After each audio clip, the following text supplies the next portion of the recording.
ఎల్ట్రాక్సిన్ థైరోనమ్ ఒక్కసారి స్టార్ట్ చేస్తే life long వాడాలా లేక ఆపొచ్చా?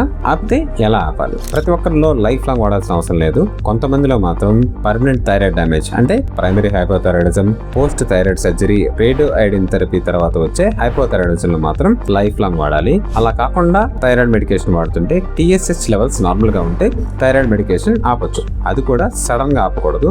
ఎలా టాపర్ చేయాలంటే TSH లెవెల్ నార్మల్ గా ఉంటే మీరు ప్రీవియస్ గా వాడే థైరాయిడ్ డోస్ లో 12.5 to 25 మైక్రోగ్రామ్స్ డోస్ తగ్గించి 6 to 8 వీక్స్ తర్వాత TSH లెవెల్ చేయాలి. అప్పుడు TSH నార్మల్ గా ఉంటే నెక్స్ట్ 12.5 to 25 మైక్రోగ్రామ్స్ తగ్గించారు. అంటే 75 to 50, 50 to 25, 25 to 12.5 దాని తర్వాత ఆపొచ్చు. ఒకవేళ ఇలా టాపర్ చేస్తున్నప్పుడు TSH లెవెల్స్ 10 కంటే ఎక్కువగా ఉన్న థైరాయిడ్ సిమ్టమ్స్ రీఅపియర్ అయినా ప్రెగ్నెన్సీకి ప్లాన్ చేస్తున్నా కూడా మీరు ప్రీవియస్ థైరాయిడ్ డోస్ ని కంటిన్యూ చేయాలి. థైరాయిడ్ మెడికేషన్ ని ఎక్కువ మంది అన్నెసరీగా స్టార్ట్ చేస్తున్నారు, కానీ స్టాపింగ్ మాత్రం కేర్ఫుల్ మానిటరింగ్ తో ఆపాలి.